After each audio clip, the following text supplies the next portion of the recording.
ಈಸಿಯಾಗಿ ರಸಮ್ ಮಾಡೋದು ಹೇಗೆ ಅಂತ ನೋಡೋಣ. ಇದಿಷ್ಟು ರಸಮಿಗೆ ಬೇಕಾಗಿರೋ ಐಟಮ್ಸ್. ಒಂದು ಪಾತ್ರೆಗೆ ನಿಮಗೆ ಎಷ್ಟು ನೀರು ಬೇಕು ಅಷ್ಟು ನೀರನ್ನ ಆ್ಯಡ್ ಮಾಡಿ. ಸ್ವಲ್ಪ ಚಿಲ್ಲಿ ಪೌಡರ್ ಮತ್ತು ಅರಿಶಿನ ಆ್ಯಡ್ ಮಾಡಬೇಕು. ನಾವಿಲ್ಲಿ ಹುಳ್ಸೆಹಣ್ಣು ಯೂಸ್ ಮಾಡ್ತಿಲ್ಲ ಅಲ್ವಾ, ಅದಕ್ಕೆ ಒಂದು 4 ಟೊಮ್ಯಾಟೊ, 2 ಈರುಳ್ಳಿ, ಸ್ವಲ್ಪ ಶುಂಠಿ, 1 ಗೆಡ್ಡೆ ಬೆಳ್ಳುಳ್ಳಿ, ಒಂದು 4 ಹಸಿಮೆಣ್ಸಿನ್ಕಾಯಿ, ಮೆಣಸು ಮತ್ತು ಜೀರಿಗೆ ಸ್ವಲ್ಪ ಜಾಸ್ತಿ ಇದ್ದರೆ ರಸಮಿಗೆ ಚೆನ್ನಾಗಿರುತ್ತೆ, ಒಂದು ಸ್ವಲ್ಪ ಕೊತ್ತಂಬರಿ. ಇದೆಲ್ಲ ಹಾಕಿ ಚೆನ್ನಾಗಿ ಕುದಿಸ್ಕೊಬೇಕು.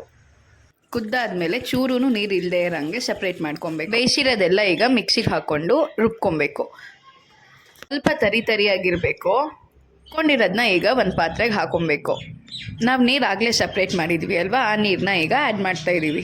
ಈಗ ಒಗ್ಗರಣೆಗೆ ಸಪ್ರೇಟಾಗಿ ಎಣ್ಣೆ, ಸ್ವಲ್ಪ ಸಾಸಿವೆ, ಸ್ವಲ್ಪ ಕರಿಬೇವು, 1-2 ಒಣಗಿದ ಮೆಣಸಿನ್ಕಾಯಿ. ಈ ಒಗ್ಗರಣೆನ ಈಗ ಅದಕ್ಕೆ ಮಿಕ್ಸ್ ಮಾಡ್ಕೊಬೇಕು. ರಸಮ್ ಸ್ವಲ್ಪ ಕುದ್ರೆ ಘಮ ಘಮ ರಸಮ್ ರೆಡಿ. ಇದು ನೀವು ಕೋಲ್ಡು, ಕಾಫು, ಫೀವರ್ ಬಂದಿರೋವಾಗೆಲ್ಲ ಮಾಡ್ಕೊಂಡು ತಿನ್ಬೋದು, ಚೆನ್ನಾಗಿರುತ್ತೆ.